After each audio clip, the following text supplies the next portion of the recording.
Hello everyone, welcome to Prep IAS पे आप सबका स्वागत है। और आज यूपीएससी प्रीलिम्स के 2023 के क्रैश कोर्स में हम लोग कर रहे हैं इकोनॉमी का लेक्चर 17। एंड नाउ अगले जो 3-4 लेक्चर होंगे उसमें मोस्टली हमारा फोकस होगा इंडियन इकोनॉमी पे और उसके रिलेटेड प्रॉब्लम्स और उनकी जो है डिफरेंट एस्पेक्ट्स को लेके। नाउ यहाँ पे जो इकोनॉमिक प्लानिंग में हम मेनली जो चीज़ें पढ़ेंगे, ब्रॉडली हम ओवरऑल देखेंगे कि इंडिया में प्लानिंग कैसे की गई थी।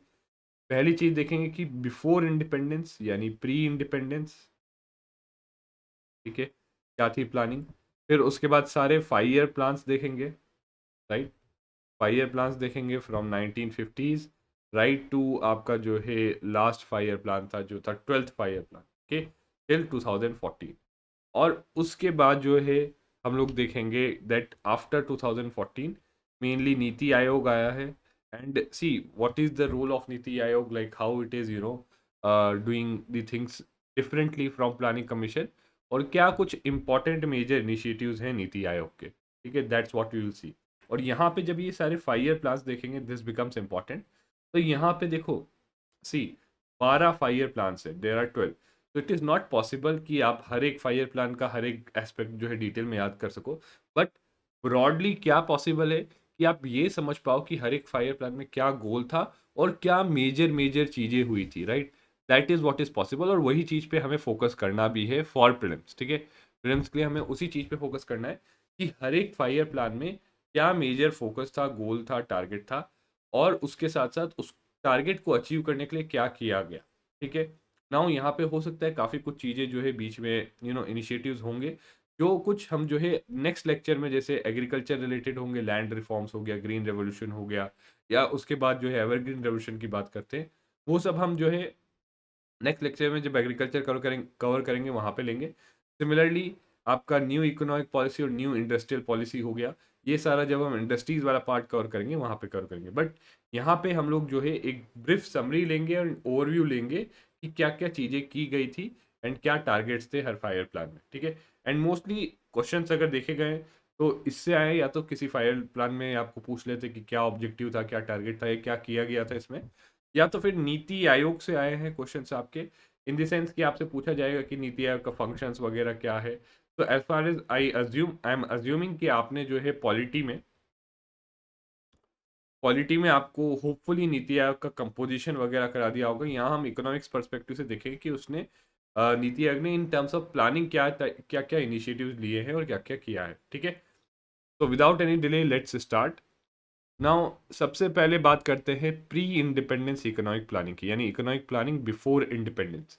तो बहुत सारे इनिशिएटिव्स लिए गए थे that there were different individuals, सबने अपने हिसाब से बताया कि किस तरीके से इंडियन इकोनॉमी को आगे जो है बढ़ाना चाहिए, what things should be done for Indian economy, what should be the aim of the economy, ठीक है।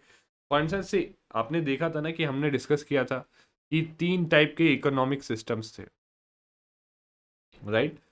Based on depending how the questions are answered, that what to produce, how to produce, and for whom to produce, ठीक है। ये जो fundamental questions है, तो economic planning basically वही है कि इन फंडामेंटल क्वेश्चंस का आंसर करना, ठीक है, कि ये चीजें इस तरीके से की जाएंगी, these things will be done like this in this manner, okay. So this is what is economic planning. और उसके बेसिस पे जो है we choose a type of economic system, be it capitalist system और be it your socialist system. और जो India के case में जो चूज किया गया था at the beginning, that was democratic socialism. ये इंडिया के केस में चूज किया गया था, ठीक है। I hope you remember from our discussion, socialism में क्या होता है, स्टेट का मेजर रोल होता है। और ये इनिशियली चूज किया था, आज की डेट में अगर आप देखो तो काफी हद तक ये चेंज होके you could see somewhat it is coming towards more and more towards capitalism, ठीक है। तो अभी जो है आप देखोगे काफी ज्यादा ये जो है स्टेट का रोल जो है चेंज हो रहा है, so that we will see over time, ठीक है। तो first was your Visvesvaraya plan, okay.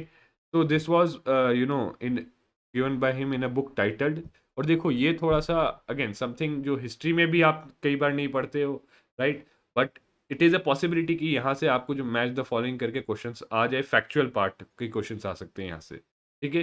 So please focus on this, this is also an important aspect UPSC की UPSC has tendency to ask these kinds of question जो basically दो subjects के बीच में लाई करते हैं, ठीक है। हिस्ट्री वाले बोलेंगे कि ये जो है आपका इकोनॉमिक्स का पार्ट है, इकोनॉमिक्स वाले बोलेंगे हिस्ट्री का पार्ट है, ठीक है। So let's cover it here.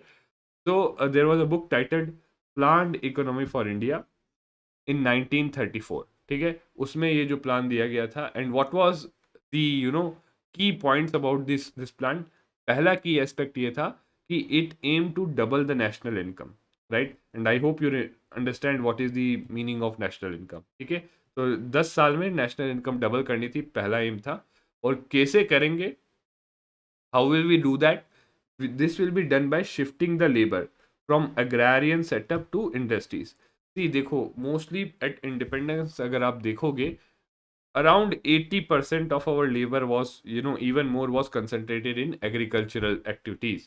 तो अगर एग्रीकल्चरल एक्टिविटीज से जो है इंडस्ट्रीज में उनको शिफ्ट कर दिया जाएगा, right, if they are shifted from agriculture activities to industries, then automatically economy की प्रोडक्टिविटी बढ़ेगी।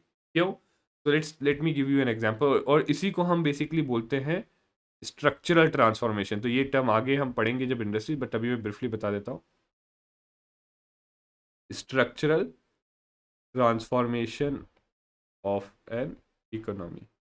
तो इसका मतलब होता है कि बेसिकली जो आपका लेबर फोर्स है, और पहला चीज, और सेकंड चीज your contribution of a sector to GDP, of a sector to GDP shifts, ये शिफ्ट करता है कहाँ से?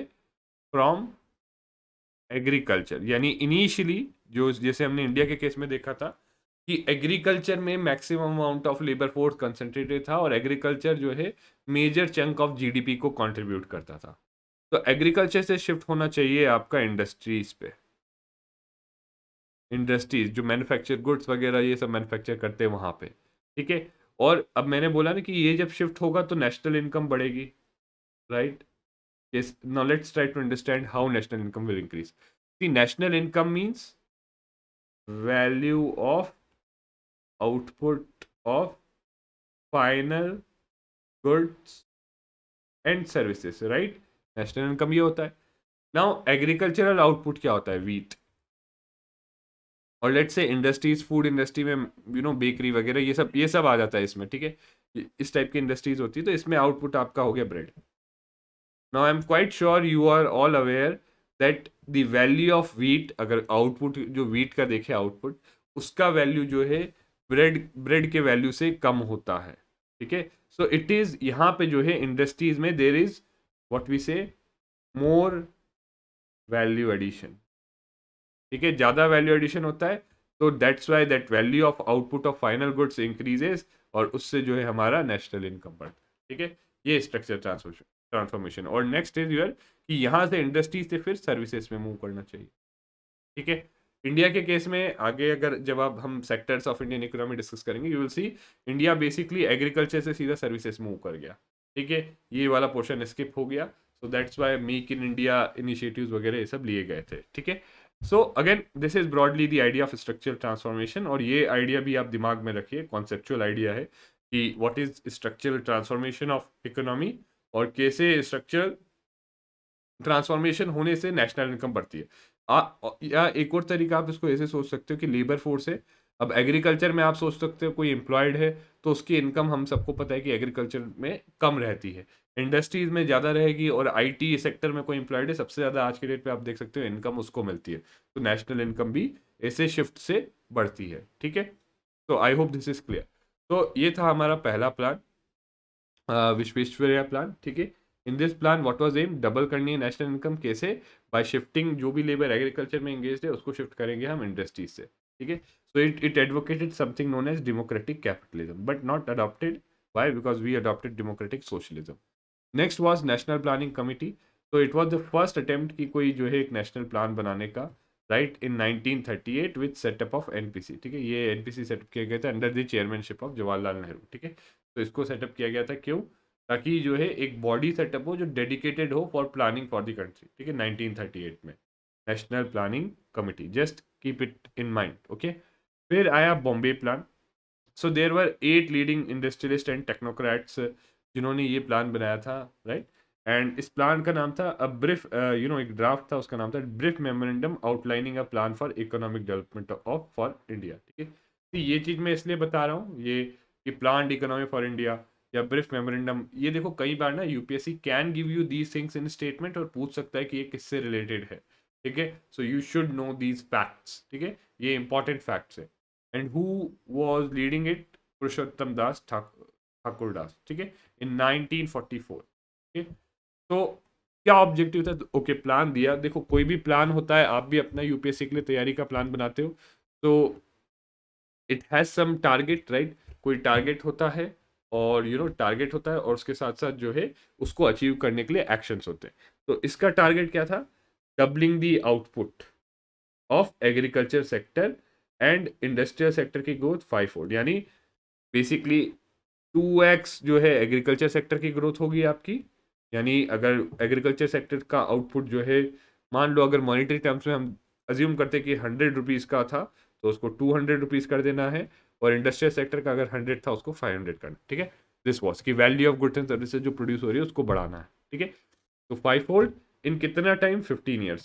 ठीक है, वहाँ पे नेशनल इनकम डबल करनी थी इन 10 ईयर्स, यहाँ पे एग्रीकल्चर सेक्टर का आउटपुट डबल करना है और इंडस्ट्रियल सेक्टर में 5-fold ग्रोथ इन 15 ईयर्स। ठीक है, and the most interesting part about this plan was this, कि ये जो प्लान दिया गया था Bombay plan, it was given by capitalist. ठीक है, तो नॉर्मली ये अज्यूम किया जाता है कैपिटलिज्म में, जब आपने इकोनॉमिक सिस्टम भी पढ़ा होगा, it was assume that in capitalism state का रोल मिनिमम रहेगा। ठीक है, सो यू वुड नॉर्मली, आप भी क्या नॉर्मली सोचोगे कि यार ये लोग तो कैपिटलिस्ट थे, तो they won't be suggesting, they would be suggesting less role of state and less government intervention.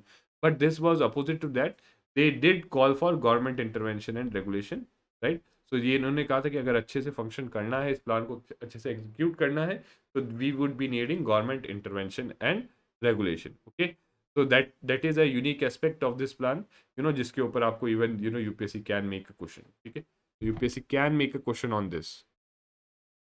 Just a second. So next was People's Plan, right? Drafted by M.N. Roy. So I hope you know he was believed in communist ideology, right? So what it would say, it would definitely be based on Marxist socialism, okay? And it was made by him on the behalf of Post-War Reconstruction Committee of Indian Federation of Lahore in 1944. And what it did was it gave primacy to agriculture firstly. तो सबसे ज़्यादा focus Indian economy के 3 sectors हो गए। देखो अभी तक agriculture sector के बारे में कोई, सर्विसेज सेक्टर के बारे में कोई बात नहीं कर रहा है इतनी। ठीक है, सब जो है या तो एग्रीकल्चर या तो इंडस्ट्रियल सेक्टर। ठीक है, so it advocated nationalization of all agriculture and production activities. So this is what we could expect. Communist or socialist economic system में this is what we will expect. ठीक है, then came the Gandhian plan drafted by S.N. Agarwal, right? And it focused on, again based on the idea of Gandhiji, decentralized economic structure, okay, of India with self-contained villages. ठीक है, and it emphasized more on agriculture पे ज़्यादा emphasis था। ठीक है, so its focus was कि हमें जो है we need more of decentralised economic structure, यानी जो है वी नीड समथिंग कि जहाँ पे जो है प्रोडक्शन जो है लोकल लेवल्स पे जो है हो। ऐसा नहीं होना चाहिए कि बड़ी बड़ी फैक्ट्रीज बिग इंडस्ट्रीज में कंसंट्रेटेड हो, और that should not happen, rather reverse should happen कि विलेजेस वगैरह इनमें जो है डिसेंट्रलाइज्ड वे में जो है प्रोडक्शन एक्टिविटीज कंसंट्रेटेड रहे, सो दैट सबको बेनिफिट मिल पाए। Okay, that was the idea behind Gandhian plan. And also the villages should become self contain, मतलब एक विलेज सेल्फ सफिशिएंट हो जाए कि वो बाहर से किसी चीज़ के लिए जो अपनी जो भी नीड्स है उसके लिए वो सारा विद इन विलेज प्रोड्यूस कर पाए, and they should not be dependent on outside. ठीक है, then came Sarvodaya plan, so drafted by Jayaprakash Narayan in 1950। its focus was on agriculture and small and cotton industries. ठीक है, and it called for self sufficiency by curtailing use of foreign technology and implementing land reforms. So ये हम पढ़ेंगे land reforms अगले lecture में, right? So this was the idea behind Sarvodaya plan and decentralise participatory planning. So जो आज की date में हम लोग देखते हैं ग्राम सभा लेवल पे जो है ग्राम सभा डेवलपमेंट जीपीडीपी, ग्राम सभा डेवलपमेंट जो है प्लान्स होते हैं, राइट? तो gram panchayat development plan, sorry GPDP, right. So वो क्या है, डिसेंट्रलाइज्ड पार्टिसिपेटरी प्लानिंग है कि at local level, at village level जो है basically everybody is participating and planning that what should be done, rather than some individuals at top planning that this is what should be done. Okay, so overall these were some plans that were before independence. See, important aspects इसके मैंने highlight कर ही दिए हैं. Make sure you just revise it quickly, thoroughly. अगर question आएगा तो इतने में से ही आएगा, इससे इससे बाहर क्वेश्चन नहीं आएगा. ठीक है. Now let's talk about planning post independence. Right. So independence के बाद जो प्लानिंग की गई, तो mainly we adopted what 5 year plans. और इन 5 ईयर प्लान्स के अगर आप सारे 5 ईयर प्लान्स देखो, उनके कुछ कॉमन सेट ऑफ गोल्स थे. What were these?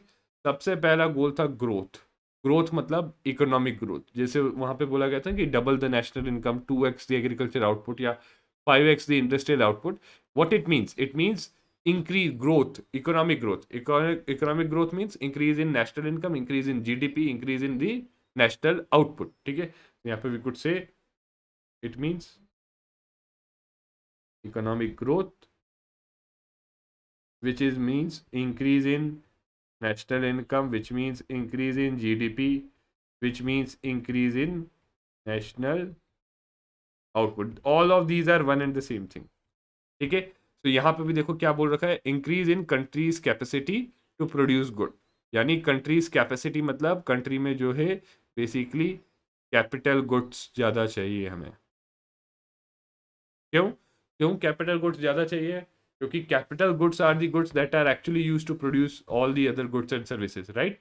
तो इसीलिए अगर हमें कंट्री की कैपेसिटी इंक्रीज करनी है to produce goods and services, right, so उसके लिए क्या चाहिए हमें? More and more capital goods. ठीक है. कैपिटल गुड्स और हैवी इंडस्ट्रीज एंड ऑल. ठीक है. Then came modernisation, second goal. तो modernisation simply does not only mean adoption of new technology. Yes, नई टेक्नोलॉजी अडॉप्ट करेंगे, गुड्स एंड सर्विसेज का production increase होगा. Right, that will happen. But साथ में see this was the economic aspect of the modernisation. It also had a social aspect, that was changes in social outlook. ठीक है. कि जो लोगों का जो सोशल आउटलुक है उसको भी चेंज करना. Like for instance bringing gender equality. Even आज की डेट में भी अगर आप देखो ये गोल जो है मॉडर्नाइजेशन का है. For instance we have schemes and policies like Beti Bachao Beti Padhao.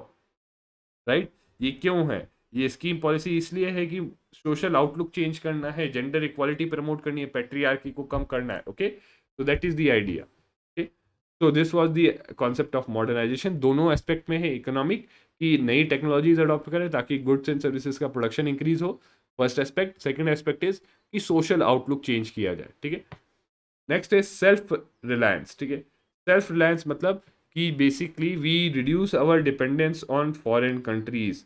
कि जो है गुड्स एंड सर्विसेज इंपोर्ट करने के लिए फॉरेन कंट्रीज पे हमारा डिपेंडेंस कम हो, and avoid imports of goods and services which could be produced domestically. तो देखो, अगर हम बात करें सेल्फ रिलायंस की, if you talk about self reliance, ठीक है, तो अगर हम पास्ट की बात करें और अभी करंट की बात करें, दोनों में हमारे पास ये गोल है. करंटली हम क्या बात करते हैं? Atmanirbhar Bharat. Right. We talk about Atmanirbhar Bharat. तो ये जो आत्मनिर्भर भारत है, what it means? It means self reliant India. तो basically what is the difference? What is the difference in the self-reliance that we wanted to achieve in past and now? See, past में जो self reliance था वो ये था कि हम जो है प्रोटेक्शनिज्म के थ्रू अचीव करना चाहते थे. प्रोटेक्शनिज्म के थ्रू मतलब बेसिकली हम लोग जो है इंपोर्ट्स अवॉइड करेंगे, एक्सपोर्ट्स भी नहीं करेंगे. राइट. और जो भी अपनी डोमेस्टिक इंडस्ट्रीज है वो सारी सेटअप करेंगे. That was the idea of the past. But आज की डेट में आत्मनिर्भर बात करें तो self reliance is not relying on protectionism, but it is based on export competitiveness, or to be more generic, making more competitive economy, so that हम लोग जो है ये ना सिर्फ यही नहीं कि हम लोग बस अपनी कंट्री के लिए गुड्स एंड सर्विसेज प्रोड्यूस करें. Yes, we will do that, but उसके साथ साथ बाहर की कंट्रीज के लिए प्रोड्यूस करें. राइट. तो उसके लिए क्या था यहाँ पे एम था कि प्रोडक्टिविटी इंक्रीज की जाए. और यहाँ पे ये कैसे किया जा रहा था? कोई कोअर्सिव मेजर नहीं लिया जा रहा था, ठीक है। इंसेंटिव्स दे रहे थे, टैक्स इंसेंटिव, जैसे पीएलआई स्कीम है, प्रोडक्शन लिंक्ड इंसेंटिव स्कीम, आगे पढ़ेंगे इसके बारे में। तो क्या था कि आप यहाँ पे कंट्रीज अगर आएंगी कंपनीज आएंगी यहाँ पे चीजें मैन्युफैक्चर करेंगी, गुड्स एंड सर्विसेज, तो उनको इंसेंटिव्स मिलेंगे। मेक इन इंडिया कंपनीज यहाँ पे बनाए, उनको बहुत सारे इंसेंटिव्स मिलेंगे, ठीक है। So it was more of less coercive, more through incentives and all, की प्रोडक्टिविटी बढ़ाएं, इकोनॉमी को कॉम्पिटिटिव बनाएं, सो दैट हम लोग जो गुड्स अभी बाहर से इंपोर्ट करें वो हम अपनी इकोनॉमी में ही कम प्राइस में जो है प्रोड्यूस कर पाए, ताकि हमारी जो कंट्री के कंज्यूमर्स है वो with in domestically he goods and services by करें, ठीक है। बट ये था प्रोटेक्शनिज्म इन द सेंस कि बेसिकली जो है टैरिफ्स इम्पोज किया जाए, कोटाज इम्पोज किया जाए और बाहर से गुड्स ना आने दें, ठीक है। So it was more of the idea कि इकोनॉमी को क्लोज्ड रखा जाए, आइसोलेटेड रखा जाए बाहर से, ठीक है। इस बेसिस पे यहाँ पे सेल्फ रिलायंस था, और यहाँ पे सेल्फ रिलायंस दूसरे बेसिस पे, ठीक है। तो see the goal is same, the goal of self reliance is same, but how to go about to achieve it, कैसे उसको अचीव करना है वो चेंज हो गया है, ठीक है। Then comes equity. तो इक्विटी का मतलब है कि जो इकोनॉमिक प्रॉस्पेरिटी यानी जो ग्रोथ है, ठीक है, उसका बेनिफिट जो है शुड रीच द पुअर, ठीक है। The benefit of economic growth और equity economic prosperity should reach the poor, ठीक है। आज की डेट में भी ये है, इसको अब हम बोलते हैं इंक्लूसिव ग्रोथ, ठीक है। और देखो पहले से क्या चेंज आया, सी पहले जब हम इक्विटी की बात करते थे at initially stages of five plan, at that time it was only की बेनिफिट जो है वो पुअर को मिलना चाहिए।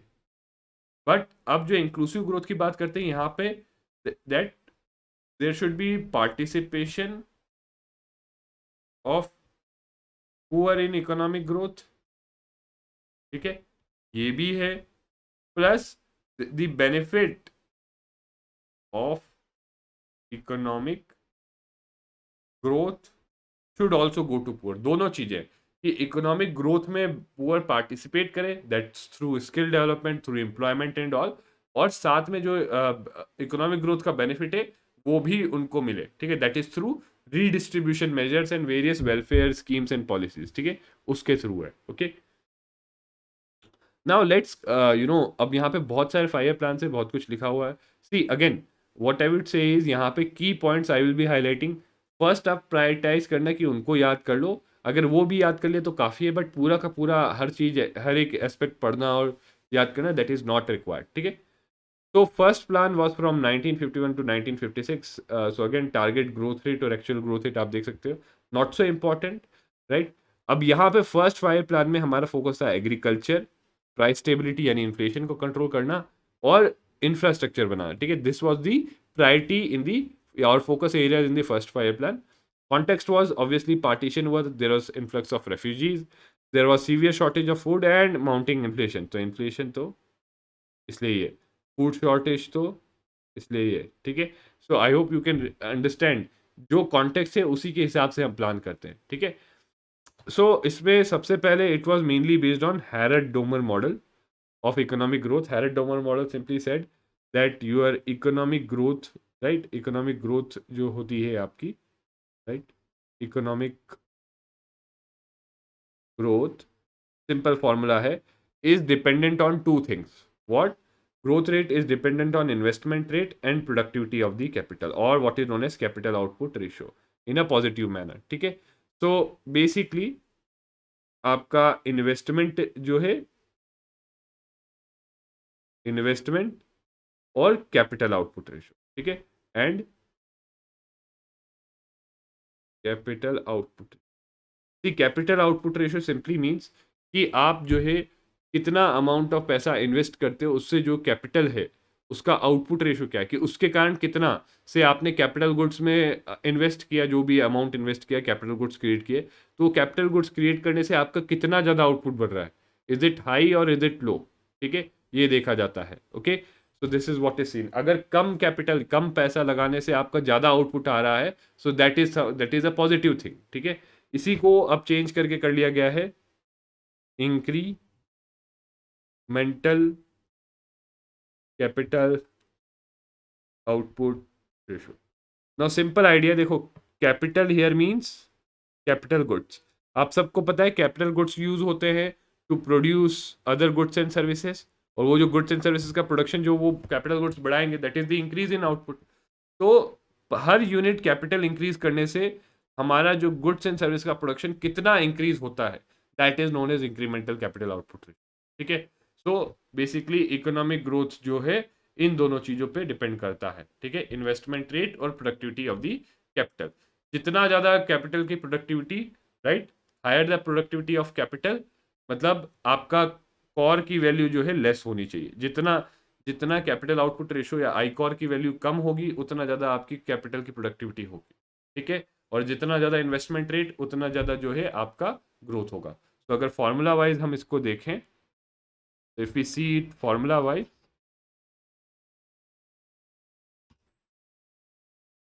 तो अगर फॉर्मूला वाइज देखें, बट उससे पहले एक बार मैं आपको एग्जांपल के थ्रू समझाता हूँ कैपिटल आउटपुट रेशियो कॉर। तो देखो, there are two countries, country A and country B.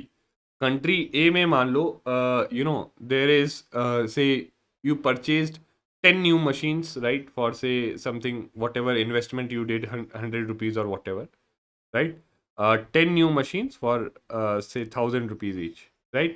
So total आपने how much amount of capital you put in, right?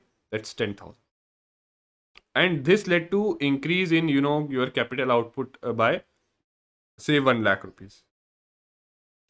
So what is the ratio of capital and output? That means the amount of goods with these 10 new machines, ये 10 नए machine से कितना amount of goods आप produce कर पा रहे हो, इतना। ठीक है, तो आपका कितना हो गया, ये 10 कॉर आपका 10 हो, इंक्री आई कॉर टू बी प्रिसाइज। ठीक है, इंक्रीमेंटल कैपिटल आउटपुट रेट।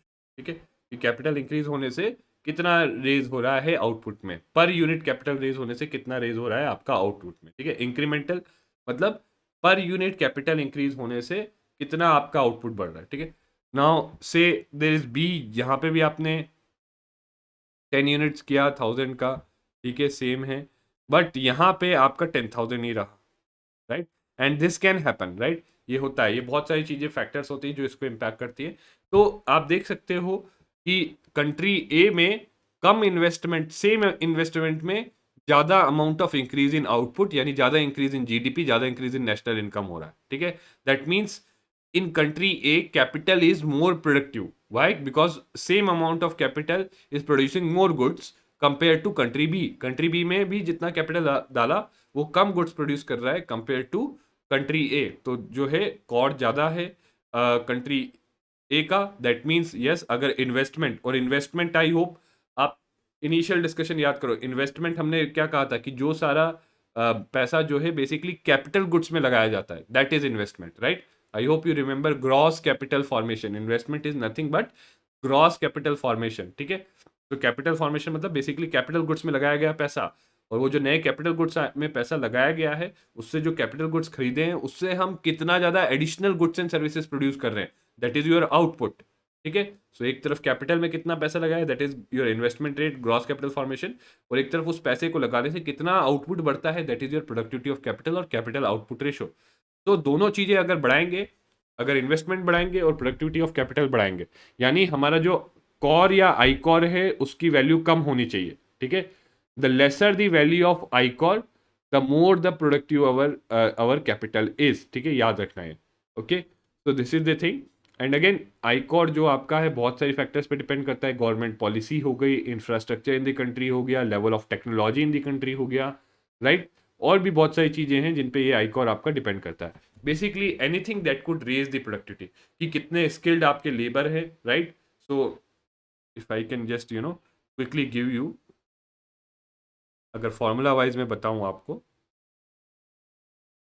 तो देखो, growth, economic growth is equal to investment divided by ICOR, investment rate which is nothing but gross capital formation divided by ICOR. ठीक है, and yes, investment rate तो हमने पढ़ा ही था कि क्या क्या चीज़ें हैं जिससे इन्वेस्टमेंट आ सकता है कंट्री में। I core, incremental capital output ratio, it depends.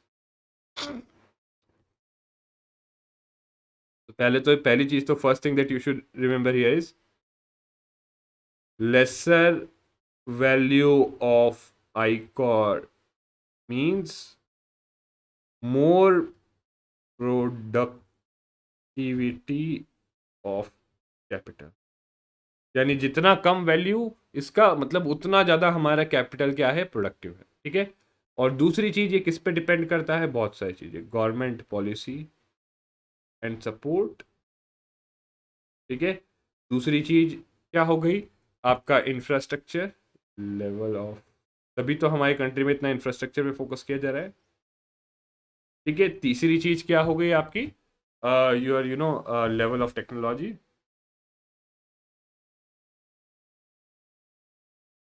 चौथी चीज़ क्या हो गई आपकी, अगेन समवेयर और the other you could say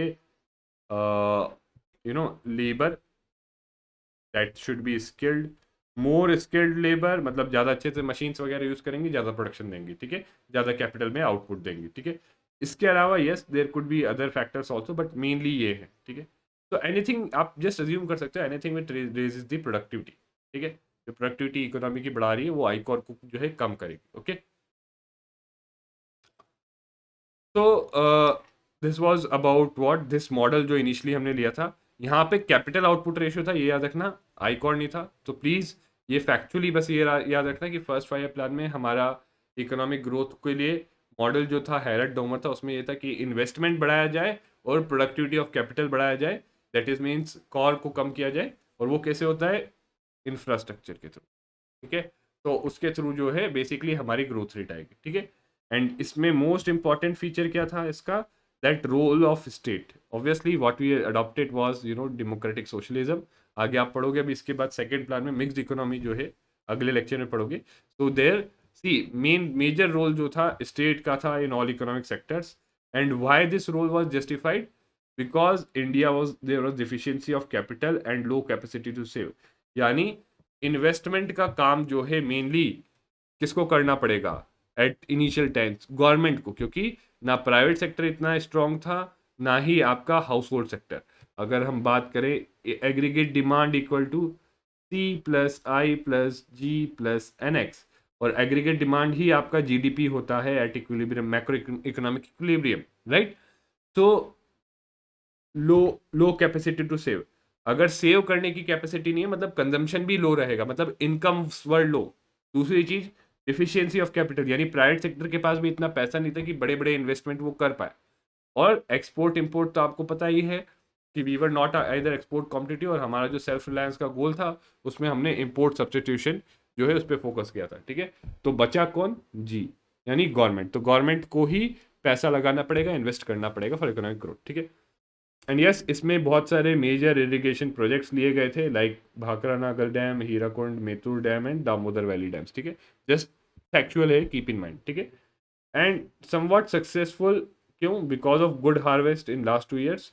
and yes जो rehabilitation, food self sufficiency and control of prices, ये अचीव कर लिए गए थे। ठीक है। तो दिस पार्ट अगेन कि क्या हुआ ये इतना इंपॉर्टेंट नहीं है, बट क्या फीचर्स थे कि हैरट डोमर मॉडल था, एक्टिव रोल ऑफ स्टेट था। Why active role of state, because of these reason some irrigation projects, please focus on this. ठीक है। Now next is your second plan. यहाँ पे आपका जो है, remember this was Mahalanobis plan, okay, और because it was based on his strategy. ठीक है। इस उन्होंने जो है स्ट्रैटी दी थी, he was member of planning commission. ठीक है। तो इसका फोकस क्या था, रैपिड इंडस्ट्रियलाइजेशन। अब जो है इंडस्ट्रियल सेक्टर पे जो है फोकस करने लग गए पूरा, एग्रीकल्चर सेक्टर को क्या कर दिया, नेग्लेक्ट। ठीक है। So focus was rapid industrialisation. And क्यों, क्योंकि सी यहाँ पे क्या था कि गुड हार्वेस्ट आया, ये सब आया, तो इट वॉज बिलीव कि चलो अब हमारा ये जो बेसिक चीज़ें हैं एग्रीकल्चर वगैरह सेक्टर, प्राइस स्टेबिलिटी भी अचीव हो गई, ये सब हो गया। तो अब हमें जो है फर्दर क्या बात क्या हो गई, स्ट्रक्चरल ट्रांसफॉर्मेशन करना है, राइट। ये स्ट्रक्चर, तो उसके लिए हमें शिफ्ट करना होगा एग्रीकल्चर सेक्टर। तो उसी पे फोकस किया, और इस पे पूरा फोकस कौन करेगा, कौन ये शिफ्ट ला पाएगा, this shift would be brought about by the government. ठीक है। So planning shift from agriculture to industries. और इसमें ये शिफ्ट कैसे, कौन सी इंडस्ट्रीज पे फोकस करके ये शिफ्ट लाया जाएगा, heavy and basic industries mainly, जो बेसिकली आपके कैपिटल गुड्स प्रोड्यूस करती थी, उस टाइप की हैवी एंड बेसिक इंडस्ट्रीज। ठीक है। जिसके बेसिस से फिर दूसरी इंडस्ट्रीज जिनके गुड्स एंड आउटपुट से जो है चलती है। ठीक है। तो ऐसी इंडस्ट्रीज पे फोकस किया गया था। ओके। एंड ये इंडस्ट्रीज कौन सेटअप करेगा? गवर्नमेंट, क्योंकि प्राइवेट सेक्टर के पास इतना पैसा नहीं था, मेन रोल गवर्नमेंट का ही था। ऑल्सो इम्पोर्ट सब्सटीट्यूशन, मतलब जो भी गुड्स बाहर से हम इम्पोर्ट करें, अगर वो डोमेस्टिकली प्रोड्यूस हो सकता है तो हम उसे डोमेस्टिकली प्रोड्यूस करेंगे। एक्सपोर्ट पेसिमिज्म, मतलब we are not looking to export our goods. आज की डेट में हम लोग, हमारा मेजर एम एक क्या है कि एक्सपोर्ट ऑफ गुड्स, राइट, वो मेजर एम है। So at that time that was not our aim, and over valued exchanges, ठीक है, exchange rate was over valued, ठीक है। And on this basis we had industrial policy 1956 की, अगले उसमें पढ़ेंगे हम, right, to for a socialistic pattern of society, right. So जो डेमोक्रेटिक सोशलिज्म हमने किया था अडॉप्ट, इसमें आप पढ़ोगे आगे, मिक्स इकोनॉमी अडॉप्ट की थी, कि जिसमें जहाँ पे दोनों का रोल था, public sector and private sector, but जो मेजर रोल था वो public sector, that is government sector का, ठीक है। तो again what happened that you can see here, not so important, but please ये याद रखना महालनोबिस प्लान था। तो सिंपल थिंग, फर्स्ट वाले प्लान में हमारा एग्रीकल्चर फोकस था, सेकंड में हमने जो है एग्रीकल्चर को छोड़ा, हमने सोचा कि now as per Mahalanobis plan we need to shift from agriculture to industries, right. और इंडस्ट्रीज में कौन सी इंडस्ट्रीज पे शिफ्ट करना है? हैवी एंड बेसिक इंडस्ट्रीज, ठीक है। और इसमें ये जो शिफ्ट कौन लाएगा, कौन इसके लिए इन्वेस्टमेंट करेगा? गवर्नमेंट, ठीक है, government will be playing that major role. और इसके साथ साथ और क्या, पहला चीज शिफ्ट, दूसरी चीज क्या, इम्पोर्ट सब्सटीट्यूशन, तीसरी चीज एक्सपोर्ट पेसिमिज्म, और चौथी चीज ओवर वैल्यूड एक्सचेंज रेट, ठीक है। ये सब एस्पेक्ट्स थे इस प्लान के। देन थर्ड प्लान 1961 टू 1966, तो यहाँ पे फोकस था सेल्फ रिलायंस पे और सेल्फ जनरेटिंग इकोनॉमी पे। देखो यहाँ पे स्पेसिफिकली फोकस सेल्फ रिलायंस क्यों लिखा है? बिकॉज ऑफ बिकॉज इंडिया जो है PL 480 के अंदर जो है फूड ग्रेन्स वगैरह इंपोर्ट कर रहा था, right. So India was importing food grains from US, and eight a point of time US threatened India कि वो उसको जो है सप्लाई बंद कर देगा, and it was influencing basically India's foreign policy, ठीक है, इंडिया को जो सॉवरेनिटी उस पर इम्पैक्ट कर रहा था। So that's why we realized that we cannot depend on others for food production and all. We need to be self-reliant, ठीक है। तो इसका इनिशियली जब ये कॉन्सेप्चुलाइज किया गया था, ये माना गया था कि Indian economy is at a take off stage, ठीक है। So that's why to make India self reliant and self generating, initially था, तो ये गोल्स के हिसाब से किया गया था। बट इवेंचुअली हुआ क्या, there were lot of first two plans में देखा गया कि एग्रीकल्चर प्रोडक्शन बाद में सेकेंड प्लान में कम हो गया, right. So it was a limiting factor in India's economic development. तो इसलिए फिर से वापस एग्रीकल्चर को टॉप प्रायोरिटी दी to support exports and industry, okay. क्योंकि फर्स्ट प्लान में हमने प्रायोरिटी दी, ठीक है, एग्रीकल्चर सही हो गया था, सेकेंड प्लान में उसको नहीं दिया, तो एग्रीकल्चर सेक्टर का जो है इतना ग्रोथ नहीं हुआ, तो ऑब्वियसली फूड सेल्फ सफिशिएंटली इसमें हमने चैलेंजेस सफ़र किए, तो उसके कारण फिर से हमने जो है सेल्फ रिलायंस का टारगेट लिया, ठीक है। But yes, what happened, there was a set of events that happened during this period, जिसके कारण ये प्लान जो है it it was mostly a failure, you can say. Why? Because of Chinese aggression, because of Indo Pak war, and because of drought, ठीक है। तो इसके कारण क्या हो गया, focus came on to defence and development. अगर आपको पता हो तो ये नारा भी दिया गया था अराउंड दिस टाइम, जय जवान एंड जय किसान, ठीक है। क्यों? क्योंकि दोनों चीजें उस वक्त नीड थी, दैट डिफेंस और जो है किसान, मतलब एग्रीकल्चर सेक्टर में we needed food and defence, these were the need at that time, okay. तो याद रखना थर्ड फाइव प्लान में ये हमारा फोकस हो गया था। देन फिर जो है 3 साल फाइव प्लान नहीं बनाए गए, 66 67, 66 से 67, 67 से 68 और 68 से 69, ठीक है। फाइव प्लान डिसकंटिन्यू किए गए थे। Why? Because of food crisis. तो फूड क्राइसिस था, फूड के लिए, जैसे मैंने आपको बताया, ये अभी आगे हम जब एग्रीकल्चर सेक्टर पढ़ेंगे वहाँ पढ़ेंगे। ग्रीन रेवोल्यूशन से पहले PL 480 का क्राइसिस क्या था? पब्लिक लॉ 480 US का एक लॉ था, जिसके अंदर वो सब्सिडाइज रेट पे फूड जो है वीट वगैरह ये सब जो है बेचते थे to other countries who need help, ठीक है। इंडिया भी इसके अंदर खरीदती थी, but at a point of time US threatened India कि जो है ये आपका जो इसके अंदर फूड ग्रेन्स का सप्लाई हम बंद कर देंगे if you don't follow our things. तो then India realise that we can not be dependent on others for food, that's why we need self sufficiency in food production. उसलिए green revolution आया and we became self sufficient in food production, ठीक है। तो इसमें जो है the foundation for green revolution was laid down, इसको आगे जाके हम डिस्कस करेंगे। बेसिकली ग्रीन रेवोल्यूशन का एम क्या था, मोटा मोटा अगर मैं बताऊं, इसका एम था दैट हम लोग जो है सेल्फ सफिशिएंट बन जाए इन फूड प्रोडक्शन, ठीक है। और वो कैसे होगा? फूड प्रोडक्शन इंक्रीज करके। और ये प्रोडक्शन इंक्रीज कैसे करेंगे? How will we increase production? Using high yielding variety seed. और वो high yielding variety seeds use करके, बट इसके साथ साथ इट वाज सीन कि हाई यील्डिंग वैरायटी सीड्स को अगर सक्सेसफुल होना है तो इसके साथ साथ इरिगेशन भी देना होगा प्रॉपर, जो है और भी जो दूसरे इनपुट्स है, फर्टिलाइजर्स, राइट, इरिगेशन हो गया, फर्टिलाइजर्स हो गया, और भी जो दूसरे अदर इनपुट्स हैं वो सब देने होंगे, तभी जो है हमारा प्रोडक्शन इंक्रीज होगा, राइट। और इसके लिए अगेन इट वाज आगे हम डिस्कस करेंगे कि जो है बहुत सारी दूसरी चीज़ें थी कि other factors also in consideration, जिसके कारण ग्रीन रेवोल्यूशन इनिशियली इंट्रोड्यूस किया गया। It was introduced in a limited regions, ठीक है, फिर बाद में धीरे धीरे उसको स्प्रेड किया गया, ठीक है। तो this we will discuss in our agriculture chapter, जो अगला डिस्कस करेंगे। But this was the scenario at 1969 1966 to 69, जहाँ पे we took a plan holiday and green revolution का जो है स्टार्ट हुआ था for food self sufficiency. Now, fourth plan from 1969 to 1974. Now, the aim was stability, economic growth with stability and achievement of self-reliance. ठीक है? So, it was, refusal of supply of essential equipment and raw material from the allies during Indo-Pak war. So, yes, that's why जो है हमें लगा कि हमें जो है self-reliant होना पड़ेगा. So, resulted into in objectives of growth with stability and progressive achievement of self-reliance. ठीक है? So, this was because of that. Okay. And इसमें main emphasis was on the growth rate of agriculture, जो आपका green revolution, ठीक है। तो और see why why agriculture sector was important, अगर हम स्ट्रक्चरल ट्रांसफॉर्मेशन की ही बात करें, ठीक है।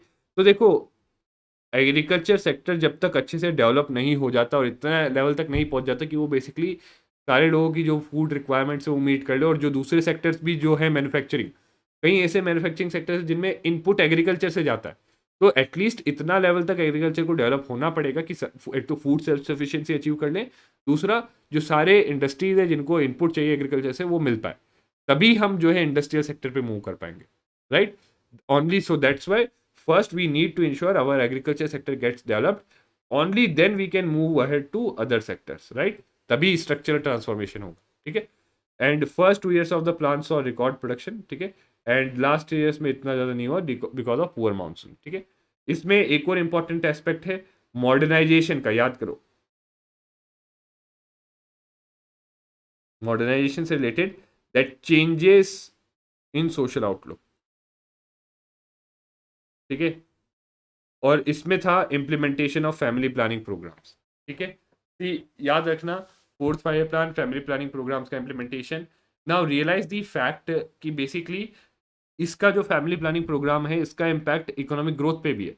तो इकोनॉमिक एस्पेक्ट्स पे कैसे? Poverty, one of the major causes of poverty in India at that time was seen as huge population. बहुत ज़्यादा पॉपुलेशन उस टाइम पे देखा जाता था कि बहुत ज़्यादा अगर पॉपुलेशन है तो it was seen as a cause of poverty, क्योंकि बहुत सारे लोग हैं, उन सबको फीड करना है, उन सबके लिए प्रोवाइड करना है, that was seen as cause of poverty. और पॉपुलेशन बहुत रैपिड रेट पे ग्रो कर रहा था, that's why it was felt that हमें पॉपुलेशन को कंट्रोल करना है, and that could only be through change in social outlook, that was through family planning programme. उसके कारण जो है basically we could basically maybe solve the issue of poverty, ठीक है।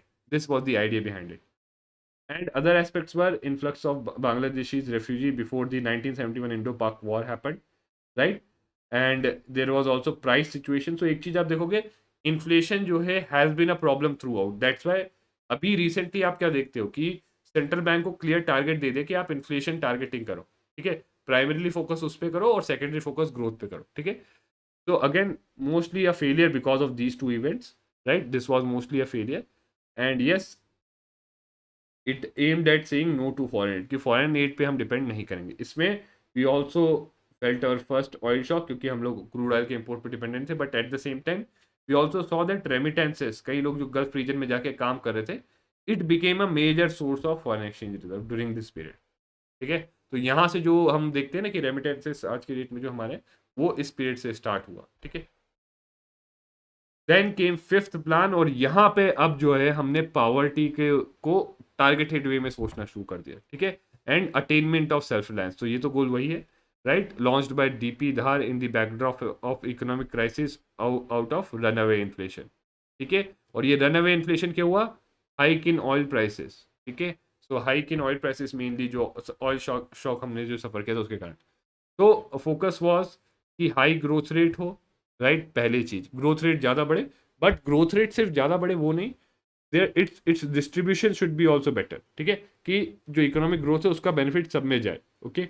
And significant growth in domestic rate of savings was also seen, right, as key instruments, okay, कि domestic savings भी increase हो, because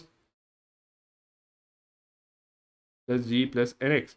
now देखो ये जो आई भी आता है कहीं ना कहीं, a part of it comes from domestic savings, ठीक है। तो अगर डोमेस्टिक सेविंग्स इंक्रीज होगी तो आई भी इंक्रीज हो जाएगा। And then due to high inflation, cost calculations were completely wrong, and so there were other issues that is not so important, ठीक है। But yes, what is important is क्या important चीज हुई, इमरजेंसी 1975, राइट। सो एक साल बाद ही 1974 1975 में emergency आ गई, तो उसके बाद जो भी प्लान किया गया था वो हटा दिया, और उसके बाद फोकस था प्राइम मिनिस्टर्स 20 पॉइंट प्रोग्राम पे, ठीक है। No need to go in to detail of it, ठीक है। As far as economics concern and prelims is concern, ऐसा आपको डिटेल में जाने की जरूरत नहीं है, बट यस प्लीज ये मेजर डेवलपमेंट्स जो है याद रखो, क्योंकि कई बार this is what is the economic history of India, ये प्लानिंग का जो सब पढ़ रहे हैं, this is the economic history of India. कई बार इसकी क्रोनोलॉजी बेस्ड क्वेश्चन भी आ सकते हैं आपको, ठीक है। तो 5 year plan was delegated to background, and बाद में फिर जब जनता पार्टी आई तो ये प्लान हटा ही दिया गया, और जो है रूलिंग प्लान बनाया गया 1978 79 और 79 80 में। उसके बाद वापस कांग्रेस गवर्नमेंट आ गई थी, ठीक है। So it was then removed. Then ruling plan थे, it is not so important क्योंकि कुछ ज़्यादा मेजर हुआ नहीं, बिकॉज आफ्टर 2 ईयर्स फिर कांग्रेस गवर्नमेंट आ गई, right. Then sixth plan, right, from 1980 to 85, और यहाँ पे कहीं ना कहीं नासेंट स्टेज में लिबरलाइजेशन स्टार्ट हो गया था, ठीक है। तो again see plan focused on increasing the national income, yes वही growth, right, modernisation of technology, ensuring continuous decrease in poverty and unemployment, ठीक है। सो फर्स्ट टाइम सीधा सीधा किया गया था कि डायरेक्टेड, और मतलब डायरेक्टेड एंटी पॉवर्टी प्रोग्राम्स जो है वो फर्स्ट टाइम जो है यहाँ पे लाए गए थे, right. Frontal attack on poverty was made, and यहाँ पे जो है पॉवर्टी इरेडिकेशन प्रोग्राम्स जो है स्टार्ट किए गए थे, okay. So these were started, और हमने जो ट्रिकल डाउन स्ट्रेटजी है जो शुरुआत से थी, what was the trickle down strategy, ये हालांकि जब पॉवर्टी पढ़ेंगे तब दोबारा पढ़ेंगे, but let's just quickly see. So trickle down strategy means that if we have high economic growth, अगर इकोनॉमिक ग्रोथ ज़्यादा है, so it will flow down, so top most कहीं से भी आए, मेनली जो है ये बिलीव किया जाता है टॉप मोस्ट सेक्शन से ही आएगी सोसाइटी के, तो अगर टॉप मोस्ट सेक्शन से भी आएगी तो वो जो कंजम्पशन वगैरह ये सब करेंगे उसके थ्रू जो है ये economic growth will flow down to the poorest section of society automatically, कि अगर हाई इकोनॉमिक ग्रोथ होगी तो ऑटोमेटिकली जो है पूरे सेक्शन ऑफ सोसाइटी को उस इकोनॉमिक ग्रोथ का बेनिफिट मिल जाएगा, why, because it will flow down through the chain of consumption. But actually ये नहीं हुआ, this didn't happen. So that's why actually ये देखा गया था कि हाई इकोनॉमिक ग्रोथ के कारण जो है ग्रोथ फ्लो डाउन नहीं हुई, rather what happened was that in equality जो है बढ़ गई, जो है सोशियो इकोनॉमिक इनइक्वालिटी जो है वो बढ़ गई आपकी, right. So that's Y now it was seen कि ये तो नहीं होगा, तो गवर्नमेंट को सीधा जो है डायरेक्टेड एंटी पॉवर्टी प्रोग्राम्स लाने पड़ेंगे to uplift these people out of poverty, ठीक है। It was believed high economic growth इनको पॉवर्टी के बाहर पुल कर लेगी ऑटोमेटिकली, वो नहीं हुआ। तो दैट्स वाई गवर्नमेंट को लगा कि आप टारगेटेड एंटी पॉवर्टी प्रोग्राम्स लाए जाए, जिसके थ्रू इनको मेनली अनएम्प्लॉयमेंट से एम्प्लॉयमेंट दी जाए, एक तो सेल्फ एम्प्लॉयमेंट या वेज एम्प्लॉयमेंट, और जो है और भी दूसरा जो सपोर्ट है पॉवर्टी के लिए, बेसिक नीड्स जो इनकी फुलफिल की जाए, so that they can come out of poverty.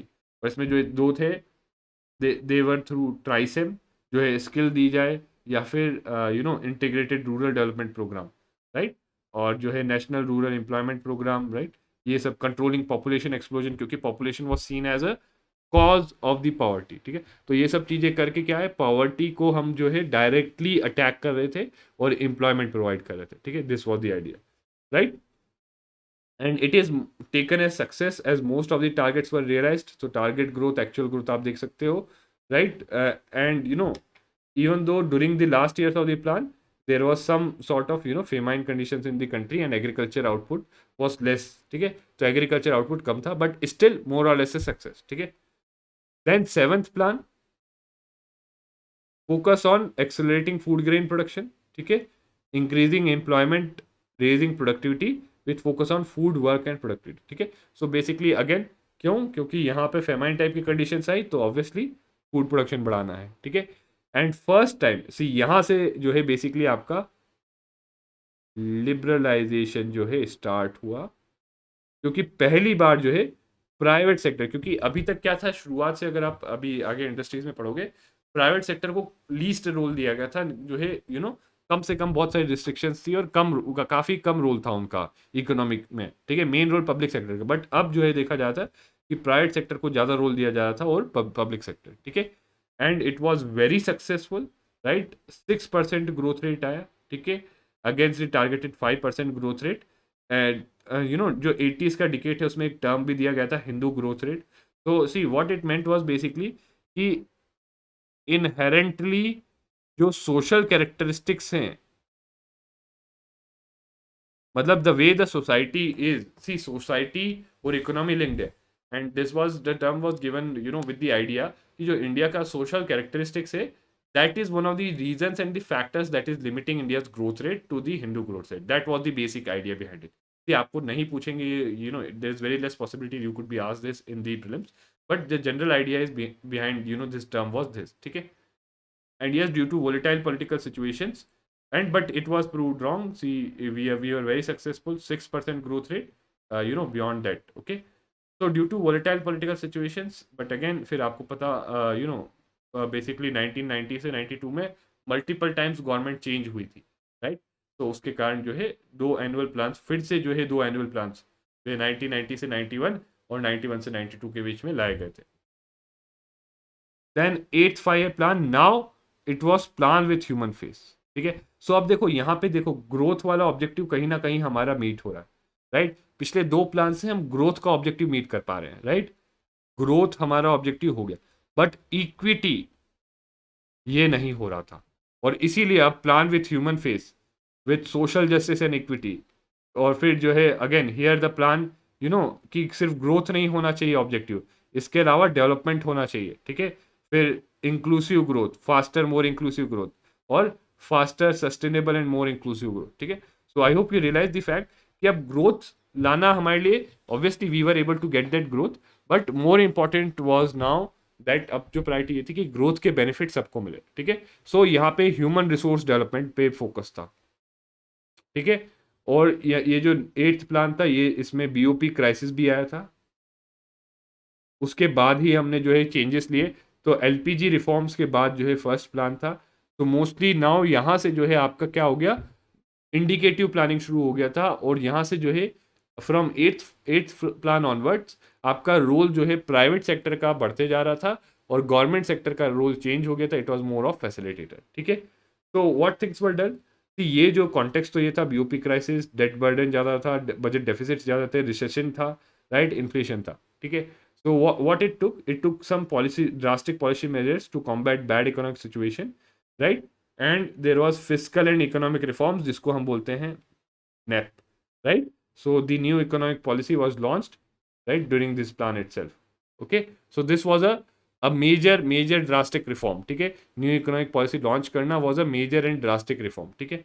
And yes, primacy to human capital and private sector. So human capital मतलब basically now the focus was not only कि machines वगैरह ये करके, but humans को train किया जाए, skill किया जाए, उनकी प्रोडक्टिविटी, एजुकेशन दिया जाए. तो ह्यूमन कैपिटल मतलब कि अब फोकस ये हो गया था कि इनको हेल्थ, एजुकेशन, स्किल्स, एम्प्लॉयमेंट, ये सब दिया जाए so that they become productive. तो जैसे आपका फिजिकल कैपिटल प्रोडक्शन में इंक्रीज लाता है, वैसे ही ह्यूमन कैपिटल भी जो है आपके प्रोडक्शन में इंक्रीज लाएगा. ठीक है. तो what were the main economic outcomes, right. तो we got one of the highest economic growth rates. ठीक है. इकोनॉमिक ग्रोथ रेट काफी हाई थी, right. and also the share of public sector in total investment was now going down. तो despite सी अभी तक क्या था कि पब्लिक सेक्टर ज़्यादा इन्वेस्ट करेगा तो ही इकोनॉमिक ग्रोथ बढ़ेगी, बट अब जो है आप देख सकते हो कि पब्लिक सेक्टर का जो टोटल इन्वेस्टमेंट जो है शेयर टोटल इन्वेस्टमेंट में काफ़ी कम हो गया, राइट, फिर भी इकोनॉमिक ग्रोथ हमने अचीव की, right.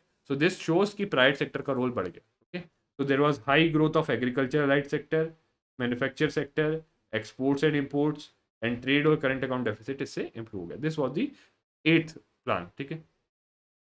Then 9th plan, social justice, growth, economic growth with social justice and equity. ठीक है. Now यहाँ पे focus था predominantly on private sector within India as well outside. So यहाँ से अब जो है हम लोग FDI अट्रैक्ट करना शुरू कर दिया. ठीक है. एंड इतने सही मतलब जो है the situation if you see you know अभी recently we are one of the highest recipients of FDI. ठीक है. तो that is the you know कि तब पहले कुछ बिल्कुल नहीं आता था और अब जो है we are one of the highest recipients of FDI. State का जो रोल था it now become to the role of facilitator. Now state was more of facilitator and started undertaking what we say indicative planning. ठीक है. And more और less जो है अब state का फोकस जो है इकोनॉमिक एस्पेक्ट से जाके सोशल सेक्टर की provision of education health infrastructure जो है जहाँ प्राइवेट सेक्टर जो है कम रहेगा पार्टिसिपेशन उस पर रहा. ठीक है. तो यहाँ पे प्रायोरिटी एग्रीकल्चर रूरल डेवलपमेंट को दी गई थी so as to you know generate adequate productive employment and eradicate poverty. ठीक है. तो अपॉन 4 डायमेंशंस क्या थे, क्वालिटी ऑफ लाइफ बढ़ाई जाए, सबको प्रोडक्टिव एम्प्लॉयमेंट मिले, रीजनल बैलेंस हो, राइट, मतलब हर जो कंट्री का हर रीजन है वहाँ पे इंडस्ट्री सेटअप हो, हर रीजन डेवलप हो, और सेल्फ रिलायंस. ठीक है. तो ये की 4 की डायमेंशन है जिन पे फोकस था. Then 10th plan that economic growth. अभी तक जो हम ग्रोथ की बात कर रहे थे हम सिंपली सोच रहे थे कि you know main objective growth होना चाहिए और हम लोग क्या देख रहे थे हर जगह कि ये ग्रोथ रेट है. बट कहा कि ग्रोथ रेट के साथ साथ सिर्फ ग्रोथ रेट नहीं देखना, हम जो है और भी जो दूसरे सेक्टर से डेवलपमेंट को लेके मॉनिटरेबल उसके लिए जो है टारगेट्स रखें. जैसे क्या हो गए, infant mortality rate, maternal mortality rate, life expectancy और हेल्थ को लेके, एजुकेशन को लेके टारगेट्स रहे कि ग्रॉस एनरोलमेंट रेशो. तो बेसिकली सिर्फ इकोनॉमिक ग्रोथ का टारगेट नहीं कि जीडीपी कितना बढ़ा, इसके लिए हम लोग टारगेट देते हैं मॉनिटरेबल, राइट. जीडीपी का कितना, जैसे ये टारगेट ग्रोथ रेट था 8% जीडीपी हो, राइट, 7% 6, तो ये लिया. बट इसके साथ साथ हमें इन चीज़ों के भी टारगेट्स लेने हैं. तो ऐसे 11 इंडिकेटर्स थे, उनके भी targets that we need. Okay, so this is one of the important aspects कि हमने प्लानिंग में जो है टारगेट्स इन चीज़ों का लेना कब से शुरू किया. ठीक है. तो targets included reduction in gender gaps in literacy, ठीक है, और wage rate, reduction in IMR and MMR, ठीक है, improvement in literacy, access to portable drinking water, cleaning of major polluted rivers. तो इन चीज़ों का भी अब हमने टारगेट्स लेना शुरू किया. ठीक है. Governance was considered as a key factor for development and agriculture was declared as a prime moving force of economy. ठीक है. एंड स्टेट का रोल क्या रह गया, was to be increase with greater involvement of panchayati raj institute. So PRI, so decentralisation, democratic decentralisation, इस पे focus था. ठीक है. सो देर वॉज ऑल्सो हर स्टेट को जो है टारगेट दिए गए थे ग्रोथ और सोशल डेवलपमेंट के, right. And the aim was again to double per capita income of India in next 10 years. ठीक है. And reduce poverty ratio by 15% by 2012. But आप देखोगे 2011 में as per Tendulkar committee poverty was somewhere 21.9%. ठीक है, Tendulkar committee. So we were not able to achieve these targets. ठीक है. Then 11th plan, okay, now again towards faster and more inclusive growth, यानी growth हो, growth rate अब faster हो. तो अभी तक 8%, अब जो है 9% जाए हम. तो ग्रोथ रेट फास्टर हो और इंक्लूसिव हो, राइट. इंक्लूसिव मतलब बेसिकली कि उसमें सब सारे सेक्शंस ऑफ सोसाइटी सबका पार्टिसिपेशन भी हो और सबको उसका बेनिफिट भी मिले. ठीक है. So context, India was one of the fastest growing economy at the end of 10th five-year plan, right? Savings और इन्वेस्टमेंट रेट दोनों बढ़ गए. ठीक है. इंडस्ट्रियल सेक्टर भी सही जा रहा था एंड फॉरेन इन्वेस्टर्स भी इन्वेस्ट करना चाहिए. So everything was going good for India. So it was obvious कि हमें ज़्यादा ग्रोथ रेट को टारगेट करना चाहिए. ठीक है. But the thing was growth was not perceive to be inclusive for many groups, यानी SC ST माइनॉरिटीज़ ये जो सब थे इट वॉज सीन दैट कि बेसिकली ग्रोथ का इनको बेनिफिट, इकोनॉमिक ग्रोथ का इनको बेनिफिट नहीं हो रहा, राइट, क्योंकि there was poverty, malnutrition, mortality, right. So ये सब चीज़ों के थ्रू देखा गया कि जो कई सेक्शंस ऑफ सोसाइटी है, जो मार्जिनल और वल्नरेबल सेक्शंस है, उनको इकोनॉमिक ग्रोथ का बेनिफिट नहीं हो रहा, ठीक है। तो इसमें बहुत सारे इंटररिलेटेड कंपोनेंट्स थे। रैपिड ग्रोथ, ठीक है, तो ग्रोथ रेट बहुत ज़्यादा और बहुत फास्ट होनी चाहिए। तो this will help in reducing poverty then and creating employment opportunities, ठीक है, पहली चीज़। दूसरी चीज, यानी जो ग्रोथ रेट आएगी rapidly, it should, growth rate बहुत हाई रैपिड होना चाहिए, बट रैपिड होने के साथ साथ उसको पॉवर्टी कम करना है और जो है एम्प्लॉयमेंट अपॉर्चुनिटीज क्रिएट करना है। साथ में access to essential services of health and education, कि सब हर किसी को हेल्थ एंड एजुकेशन सर्विसेज को एक्सेस मिले, पर्टिकुलरली पुअर, ठीक है। तो ये जो चीज़ें थी टारगेट्स इसमें ले गए थे, ठीक है। इसमें भी बहुत सारे टारगेट्स थे, रिडक्शन ऑफ अनएम्प्लॉयमेंट को लेके, head count ratio of poverty को रिड्यूस करने को लेके, तो लाइक दिस, और जेंडर गैप इन लिटरेसी वगैरह, ये सब के टारगेट्स लिए गए थे। And if you see what was the outcome, the realized GDP growth rate of agriculture, industry and services sector was 3.7%, 7.2 and 9.7%। So आप देख सकते हो services sector had highest growth rate, ठीक है, and against the targeted of 4, 10 to 11 and 9 to 11, ठीक है। तो जो इंडस्ट्री सेक्टर जो था वो लैग किया, बट सर्विस सेक्टर का जो है ग्रोथ रेट जो था, इट वाज द हाईएस्ट, ठीक है। और यहीं से सर्विस सेक्टर हमारा आगे निकलना शुरू हो गया, and it basically after liberalisation we just skipped the industrial sector in the structural transformation, और सीधा हम जो है जंप कर गए from agriculture sector to service sector, की सारा लेबर और जो mainly in terms of the contribution to GDP, major contribution was now coming from service sector, ठीक है। Poverty in the country declined, right? And rate of decline was twice the rate of decline witnessed in this period. Okay?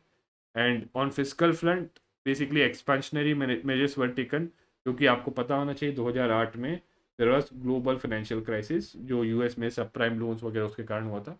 तो उसके कारण physical front में expansionary measures were taken, ठीक है।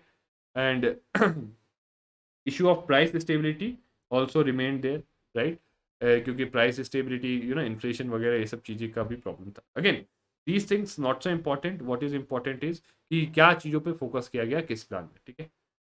Then lastly, last five plan, 12th plan. So देखो अब यहाँ पे क्या, फास्टर, इंक्लूसिव और सस्टेनेबल। तो देखो inclusiveness is to be achieve through poverty reduction, promoting group equality, regional balance, reducing inequality and empowering people. यानी इंक्लूसिव ग्रोथ के लिए हमें ये सारी चीज़ें करनी थी इस प्लान में। और सस्टेनेबिलिटी के लिए, इन्वायरमेंटल सस्टेनेबिलिटी तो है ही, कई बार कई लोग सिर्फ सस्टेनेबिलिटी को जब वर्ड सुनते हैं तो वो सिर्फ इन्वायरमेंटल सस्टेनेबिलिटी सोचते हैं, बट उसके साथ साथ it also includes development of human capital through better health, education, skill development, nutrition and information technology. तो सस्टेनेबिलिटी के अंदर ये भी एस्पेक्ट आता है, डेवलपमेंट ऑफ ह्यूमन कैपिटल, ठीक है, development of institutional capabilities in infrastructure like power, telecommunication, ये तो so that see sustainability means कि जो ग्रोथ है वो हम लॉन्ग पीरियड से सस्टेन कर पाए। और उसका एक एस्पेक्ट है कि ऑब्वियसली जो है इन्वायरमेंटल सस्टेनेबिलिटी होनी चाहिए, बट दूसरा एस्पेक्ट ये भी है कि ग्रोथ के लिए जो है हमारे पास इंफ्रास्ट्रक्चर होना चाहिए, हमारे पास जो है ह्यूमन कैपिटल होना चाहिए, तभी वो सस्टेनेबल रहेगा, right. So growth to be sustainable should be also one, environmentally भी सस्टेनेबल होना चाहिए, बट साथ में अगर ग्रोथ को कंटिन्यूसली ज़्यादा रेट पे रहना है तो उसको जो है it will be sustainable through, also through infrastructure and human capital, ठीक है। इंफ्रास्ट्रक्चर और ह्यूमन कैपिटल भी इक्वली इंपॉर्टेंट है। देन पोस्ट 2014 अगर हम बात करें, सी आई एम अज्यूमिंग कि नीति आयोग का जो कंपोजिशन है वो सब एस्पेक्ट्स आपने पॉलिटी में पढ़ा है, अगर नहीं पढ़ा तो do let me know, I would cover it up in the next lecture, ठीक है। तो प्लानिंग कमीशन अबॉलिश कर दिया गया, नीति आयोग बनाया गया, and it brought about a new way of planning. 5 year plan को छोड़ दिया गया और नया वे क्या लाया, 15 year vision, 7 year strategy, 3 year action plan. So it was something like this, 15 year vision, right? So within that 7 year and within that 3 year, ठीक है। और you could, better way of visualizing would be कि ये हो गया 15 year vision, ठीक है, ये हो गए 7 ईयर, और जो 7 ईयर, ठीक है, बीच में 1 ईयर आपका ये है कि एडजस्ट करने के लिए चीज़ों को, और फिर यहाँ पे हो गए 3 year, this is the idea behind this kind of planning, कि बेसिकली हर चीज़ एक ब्रॉड विजन में होगी, फिर उसको अकोमोडेट करने के लिए स्पेसिफिक जो है आपके पास स्ट्रैटेजी में चेंजेस करने के लिए भी टाइम है, 1 साल का बफर भी है, और जो है 3 ईयर एक्शन प्लान, मतलब एक्चुअली जो जो करेंगे क्या वो 3 साल के लिए डिसाइड किया जा रहा है, ठीक है। So this was the new methodology of planning. Now about Niti Aayog, so it is a policy and program think tank, पहली चीज, and a platform for collaboration of national development. तो दो चीजें हैं, एक तो थिंक टैंक है कि जो है मतलब basically it provides knowledge services and जो भी कंसल्टेंसी सर्विसेज, राइट। दूसरा it is a platform also जहाँ पे सब लोग इंटरेक्ट कर सकते हैं for the idea of national development, ठीक है। So it's Apex Public Policy think tank of Government of India and nodal agency tasked with catalyzing economic development and fostering cooperative federalism. So economic development, cooperative federalism, and yes, focus was mostly जो है involvement of state governments, ठीक है, उस पर बहुत ज़्यादा focus था इसका, ठीक है। And it wanted to make a bottom up approach to the planning. This is in contrast with top down approach of your planning commission. क्योंकि प्लानिंग कमीशन में क्या होता था कि पहले टॉप पे फायर प्लान डिसाइड किया जाता था ड्राफ्ट, फिर वो नीचे स्टेट्स को भेजा भेजा जाता था, स्टेट्स उसमें कुछ चेंजेस सजेस्ट करने तो वो करते थे, फिर वो नीचे जो है आपका फर्दर जो है डिस्ट्रिक्ट और विलेजेस पे भेजा जाता था। तो टॉप पे सारी चीज़ें डिसाइड होती फिर नीचे जाती थी। यहाँ पे द आइडिया कि नीचे से सारी चीज़ें ऊपर हैं, ठीक है। एंड इसकी 4 की एक्टिविटीज़ है, policy and programme framework create करना, कोऑपरेटिव फेडरलिज्म प्रमोट करना, monitoring and evaluation of various policies and programme, ठीक है, ये भी इंपॉर्टेंट फंक्शन है। And yes, think tank knowledge and innovation hub, तो it acts as a think tank knowledge and innovation act. इसके लिए आपने देखा होगा कि नीति आयोग जो है टाइम टू टाइम बहुत सारी रिपोर्ट्स निकालता है, राइट, ऑन वेरियस एस्पेक्ट्स। जैसे एआई फॉर ऑल एक रिपोर्ट थी नीति आयोग की, कैसे basically AI can be basically used and utilised for economic growth and development of the country, ठीक है। इस टाइप से बहुत सारे एस्पेक्ट्स पे जो है नीति आयोग रिपोर्ट्स निकालता रहता है, ठीक है। some major initiatives of Niti Aayog, right? So Atal Innovation Mission, so flagship initiative to promote innovation and entrepreneurship. Okay, and see, it will pay again. I am sure you can go through these things, ठीक है? But mainly जो है what it aim to do is कि innovation के लिए dedicated एक institution बनाया गया, because it was believed कि आगे जो इकोनॉमिक ग्रोथ आएगी वो सिर्फ प्रोडक्शन से नहीं आएगी बट इनोवेशन से आएगी, ठीक है। तो we need to promote innovation and entrepreneurship. और जो अटल, ये जो मिशन है Atal innovation mission, it undertakes various initiatives at basically school level या college level, at state level, central level और sectoral level to promote innovation, ठीक है। दिस वॉज द एम, ठीक है। देन एसडीजी इंडिया इंडेक्स, तो ये नीति आयोग ने निकाला है SDG India index, basically sustainable development goals है, राइट। उन गोल्स के बेसिस पे इंडिया में सारे स्टेट्स को जो है रैंक करना कि कहाँ पे कौन सा स्टेट लाई करता है, ठीक है। तो provide a holistic view of social economic and environmental status of country and it's states and UTs, ठीक है। और इसमें जो थे सारे जो एसडीजी इंडियन इंडेक्स में which goals were undertaken spanning across 13 goals out of 17, 12, 13, 14, 17, ये जो 4 गोल्स है they were left out in the SDG India index, ठीक है। Then aspirational district programme, basically जो बैकवर्ड डिस्ट्रिक्ट्स थे उनको ट्रांसफॉर्म करने के लिए उन पे स्पेसिफिक फोकस्ड प्रोग्राम था, उनके लिए जो बैकवर्ड डिस्ट्रिक्ट है उनको ट्रांसफॉर्म करने के लिए एक स्पेसिफिक एंड फोकस्ड प्रोग्राम था। और ट्रांसफॉर्म करने के लिए इसमें 3 की एरिया थे। फर्स्ट था कन्वर्जेंस, कि बहुत सारी पॉलिसीज स्कीम्स हैं सेंटर और स्टेट गवर्नमेंट की जो इन उसमें जो है डिस्ट्रिक्ट्स में एक कन्वर्ज्ड वे में, यानी एक साथ जो है इंटीग्रेटेड वे में जो है इम्प्लीमेंट की जाएंगी। दूसरा है collaboration between centre state and at district level between district collectors, तो कोलैबोरेशन ज़्यादा बेटर होगा, ठीक है। कन्वर्जेंस, कोलैबोरेशन और कॉम्पिटिशन, कि जो ये बैकवर्ड डिस्ट्रिक्ट्स हैं इनको जो है ये सब सपोर्ट वगैरह प्रोवाइड किया जाएगा, फिर दे would B ranked in terms of their performance, ठीक है। तो कंपटीशन होगा डिस्ट्रिक्ट्स में, ठीक है, कि इनकी जो है रैंकिंग होगी इन टर्म्स ऑफ देयर परफॉर्मेंस, ठीक है। तो कंपटीशन के थ्रू भी ड्राइव किया जाएगा टू इंश्योर कि ये डिस्ट्रिक्ट जल्दी जो है बैकवर्डनेस से बाहर आए, ठीक है। इसके अलावा एक development support services for states, DSSS for infrastructure project, तो बहुत सारे इंफ्रास्ट्रक्चर प्रोजेक्ट्स स्टेट इंप्लीमेंट कर रहे हैं, तो थ्रू दिस इनिशिएटिव उनको basically NITI Aayog support provide करता है कि कैसे वो जो है अपने इंफ्रास्ट्रक्चर प्रोजेक्ट्स बेटर वे में इंप्लीमेंट कर पाएँ, ठीक है, and how they can basically implement the infrastructure projects in better way, PPPs में कैसे जो है सक्सेसफुली उसको इम्प्लीमेंट कर पाए, right, that was the idea behind DSS, ठीक है। तो इसमें सपोर्ट दिया जाता है from concept plan to financial closure, ठीक है।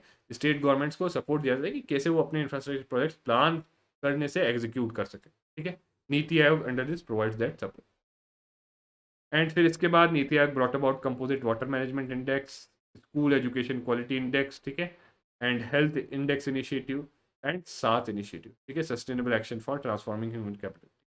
Although see I would say अगर कोई रिसेंट में करंट अफेयर में इनिशिएटिव आया वो ज़्यादा इंपॉर्टेंट होगा, but just go through these briefly कि क्या है, क्या फोकस है, that is given here, that would suffice, okay. तो with this we wrap up the economic planning in India. अब अगला जो है हम बेसिकली सेक्टर्स ऑफ इंडिया देखेंगे, जिसमें बेसिकली एक ब्रॉड ओवरव्यू लेंगे हम एग्रीकल्चर, इंडस्ट्रियल और सर्विसेज सेक्टर का, और देखेंगे what were the key initiatives taken on in those sectors, ठीक है। So with this, let's wrap up and see you again in the next lecture.